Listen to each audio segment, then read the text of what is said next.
Hi, in this video I'll be showing you this. It's the Panasonic TX24JS350. Now this model is available in two sizes, either 24 inch, which is this one, or it's also available in a 32 inch. For the purpose of this video, the 24 inch that I'll be showing you, the features and benefits are basically the same as the 32 inch. The only reason I'm showing you this one is because this one was released before the 32. So what I want to do today is to basically unbox it, show you the setup process of the TV, how simple it is. Hopefully it's simple. I've not actually set this one up yet, so we'll have a look in a moment, and basically go through some of the features and benefits that it offers. So let's have a look. So I do normally like the way that Panasonic TVs are packaged. They're often really well packaged. They've got a lot of polystyrene, so although not recyclable, I do like the way they package these because they're normally protected very well. You get very few issues where the TVs are actually damaged when you unbox them. TV out of the packaging. What I'll do is I'll just pop these bits back in here. So any of these parts are for the pedestal stand, so I'll just get all these bits unpackaged and then we'll put the pedestal stand on it. So now I've got these bits unpacked, what we need to do is just to put the pedestal stand together. You will notice there are 6 screws here.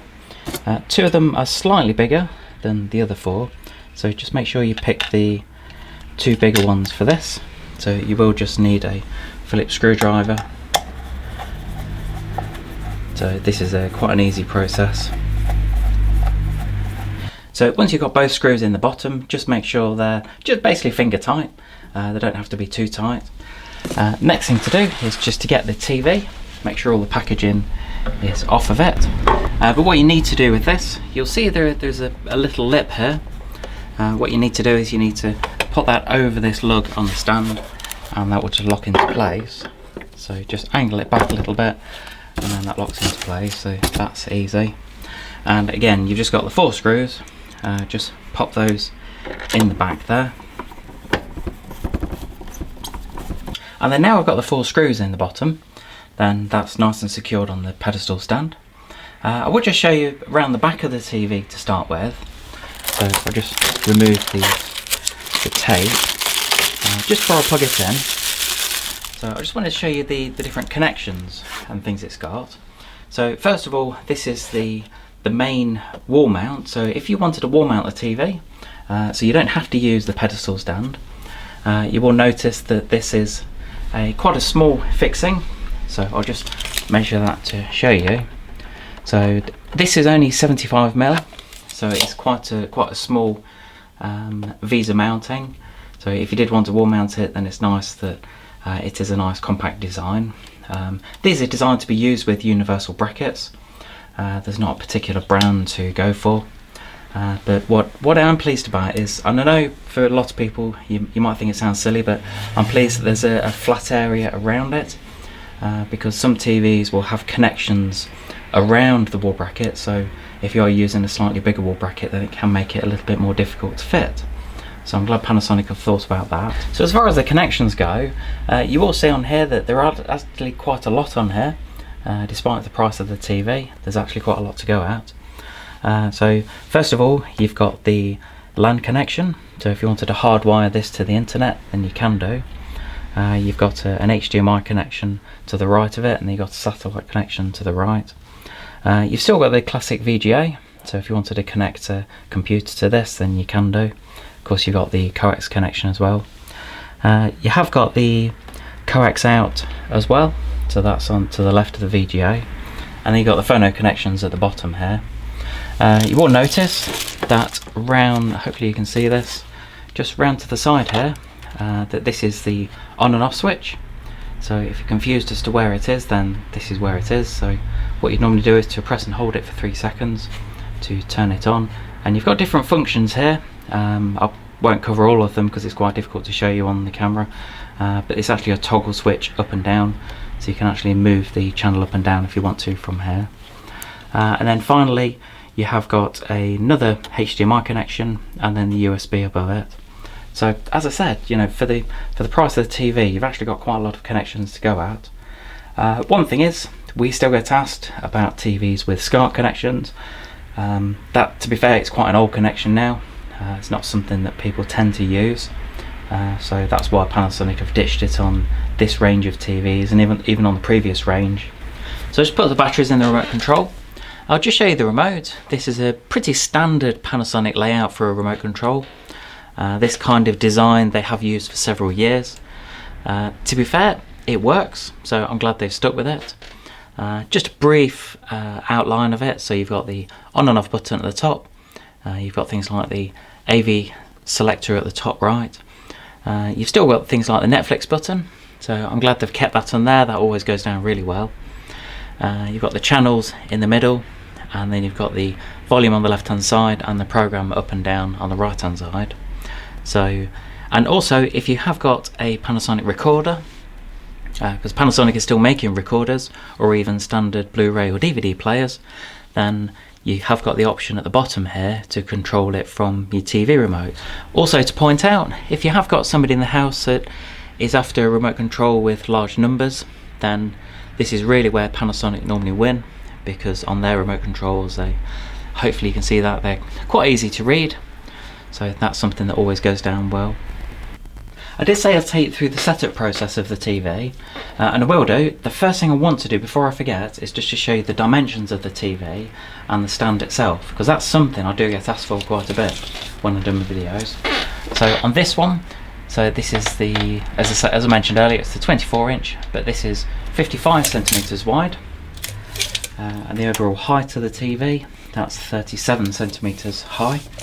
The stand itself, that's 28 centimeters wide, and the depth of it is only 13.5 centimeters. So a nice slim stand, really for the size of the TV. Then, well, this is shown on a 60 centimeter stand at the moment, so really that should fit on any TV stand. But what I'll do now is let's go through the setup process. So the first thing to select is the language. Clearly we're in England, so I want to select English. What you'll find, a lot of the controls are actually using this part of the remote. So when we're setting up, so we're pressing the OK button, and up, down, and then left and right. So let's just go through this. So choose the country we're in. As you can see, it has highlighted the UK, but if you're in any other country, then just select that. What is really good is that it gives you the option, if you were moving, or if you're in a, say a holiday home that you've got abroad, then you could hopefully take this with you and it should work okay. I'm not promising it will, but because of the country listing, then that should be okay. TV operation mode. So this is one that we get quite a few questions about. You've either got home mode or store mode. What this will do is this will, when it's in store mode, then sometimes it will actually bring up demonstration pictures, really to show how good the TV is. So clearly for a lot of people, they're going to be setting it up at home. What you'll also find is that store mode can be a bit brighter as well. They really sort of increase the colour and the contrast to make it look impressive, especially, I mean, this kind of TV would be sat on a shelf with a dozen others, so they really want to make it stand out. But for the purpose of this, we'll select the home mode, because this is really what we want to do. And you've got quite a few different things you can read through here. This is the privacy policy. You can have a read through if you want to. I already know quite a few of these things. You've got, just to point out, things like software updates. It is something that you can opt out of if you want to. We normally recommend enabling these, especially the software updates, because if you leave it in standby, then what it will do, normally in the middle of the night, it will update itself. So we'll just accept all of those, and let's carry on. So the network type, so this will set up the internet to the TV, because with this TV, you may have read on the spec on it that it is a smart TV as well. That's a little bit of a hint when you've got the Netflix button on there. There wouldn't be much point in putting the Netflix button on a TV remote control that hasn't got smart on it as well. So what I'll do is I'll just go through this, and let's get the internet set up. So now we've got that done, then the next step is the manufacturer's terms and conditions for Freeview Play. Again, you can have a read through this, but that looks okay. Then we've got the tuning of the TV, so I want to get this set up to watch normal TV. On this one, we've got the aerial connected already, so we've got the digital aerial, so let's get that set up. And what this will do is it normally takes around 4 or 5 minutes, and it will scan through all the channels. There's nothing you need to do, so this is really a good time to go and stick the kettle on and go and get a cup of tea or coffee just while it's doing this. So now it's almost finished the scan, you will notice it's asking you about the different regions. So first of all, the country, which clearly I'm selecting the UK, and then you've got the different regions. So what you can do is you can actually select different regions if you want to. So we'll select the East Midlands and then just save that. And what that does is, depending on 8 o'clock this morning, so where we are here, just turn the volume down. So where we are here, we're right in between the East Midlands and the West Midlands transmitter. So on the aerial we can actually pick up both of the news, which sometimes for customers can be a little bit annoying, because sometimes we want to watch the news where we are, we don't want to watch it over in the West Midlands. But what that's done, so that's just set all the channels up here. You can go through the list if you want to, but that's all that done. So we'll just exit out of that, and that's sorted. So just really to show you around the TV, first of all, if you press the home button, then it will show you some of the different apps that you've got on here. So you've got things like, you've got quite a few streaming services, so Netflix I suppose is the main one that people are using now. You have got Amazon Prime Video, you have got other catch-up services, so you've got the iPlayer, iTV, Channel 4 and My5. You will need to set these up, so when you go into them you will need to register with these guys first, but once you've done that, then it's nothing to pay for. It's not a subscription where you have to pay on these four here. Then you've got things like YouTube, Google, and you can use this as a browser if you want to. I'll be honest, if it's the sort of thing that if you wanted to use it as a main internet browser, then I'll be completely honest and say it's not that user friendly. If you are just going to use the remote control, then I wouldn't really recommend using it for that. If you did want to use this as the internet browser, then I'd recommend getting a separate wireless keyboard first. So you've also got other options. You've got things like Facebook, Twitter. It does also work with Amazon Alexa. I've not actually got that enabled at the moment, but the process of setting that up would be similar to if you've got an Alexa speaker at home. So you can use that with the TV, which is very good. Then you've got the guide at the end. So when you press the guide, then that just shows you all the programs that are on at the moment. So it shows you, it's a nice, I suppose, easy to read guide. Some brands that we see are not that easy, but just using the cursor up, down, left and right, then to actually, you can just scroll through and you can see what's on. So it just makes life a lot easier. And at the top here, you've got the option for, so you've got things like previous day and next day. So this is using the Freeview Play service. So what you can do is, if you wanted to watch something that was on the previous day, so this is, as you can see here, it's Wednesday the 10th of February. So if I wanted to watch something that was on, say, Tuesday, and I just press the previous day, look for the program, and then using the Freeview Play service, then it will actually watch the program for you. Because you can go to the next day as well. So if I wanted to see what's on Thursday or even Friday, then you could just scroll through. So on Saturday, so if you wanted to watch, say, Saturday Kitchen Live, which is on at 11 o'clock. So you've got different options. The first one is you can actually select the channel, and all that will do is that will just put you onto BBC One Live Now. The other option, you have got the More Info button. So that just gives you a brief rundown of what the program is actually about. The other option you've got, you can set timer on event.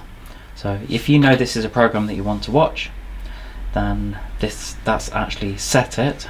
So set it into a timer, and as it gets nearest to the time, then it will just give me a warning on the TV. So it doesn't actually record it, but it just gives you a reminder that it's on. So that's a really good feature.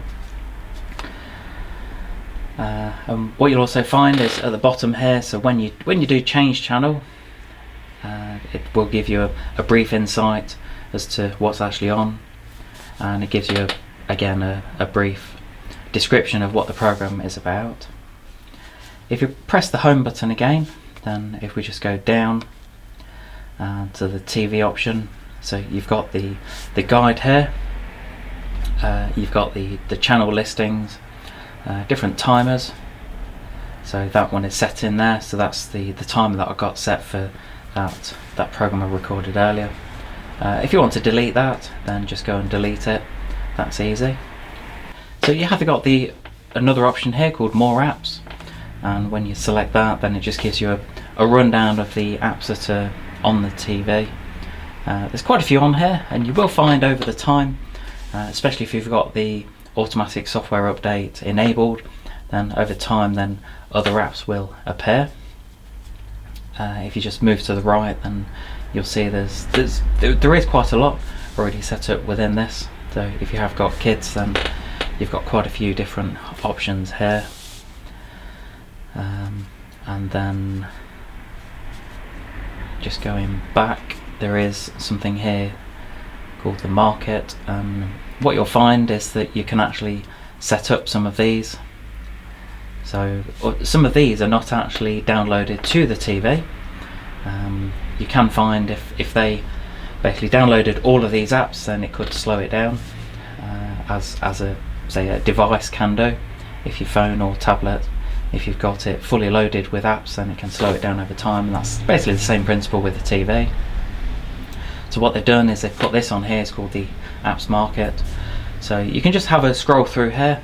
There's quite a lot to choose from, and if you wanted to, say, if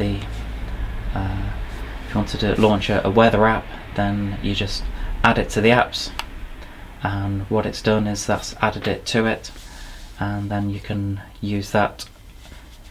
I'll just show you that. So it might be at the end. There we go. So that's just added it to the apps I'm using on a daily basis. There's quite a few other settings on here. As far as the Freeview Play, then it's a fantastic service. So there's two ways really of using it. You can either use it through the guide, as I mentioned earlier, where you just scroll through the guide and look for your program. The other option is you can actually go into the Freeview Play app, and you do have to have the internet set up through your TV, and clearly you need an aerial connected as well. So once you've got all that set up, then if you wanted to, for example, if for some reason if you wanted to watch Love Island, then just select that. What it does is it's got compilations here.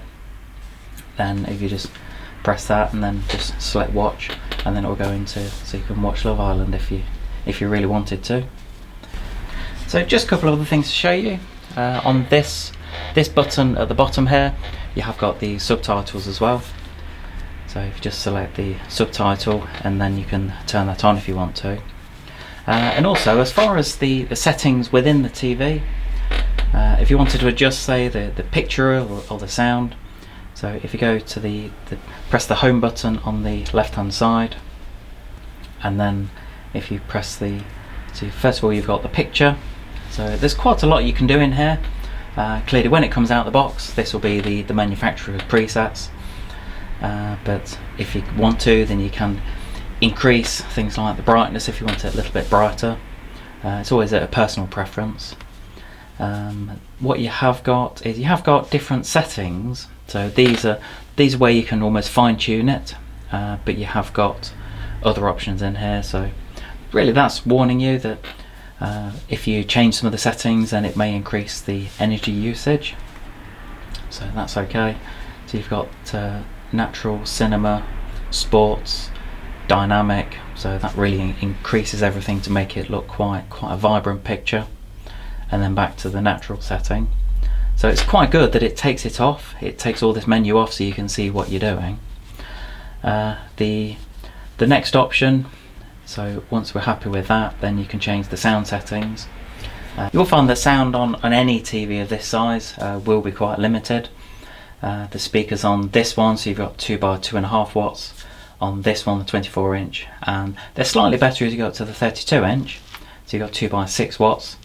But even then, if you did want a really impressive sound, then we recommend looking into the realms of something like a soundbar, which you can connect through the TV. But you have got the different options here. So you've got the Dolby audio, so you've got different sound settings. I'll be honest, there's no point in me demonstrating this because you won't get it through the microphone.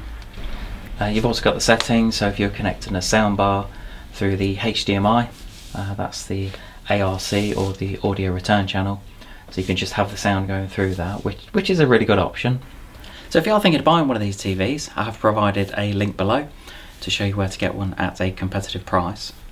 I hope you enjoyed the quick video on the Panasonic TX24JS350. Really what I've tried to do is to give you a brief overview of the setup process, how it operates. I know a lot of the specifications are available online, but something I do get asked quite a bit, either in a showroom or through YouTube channel or through a website, is how easy are they to set up? Is it something everyone can do? And as I've proven, then yeah, most people should be able to do that.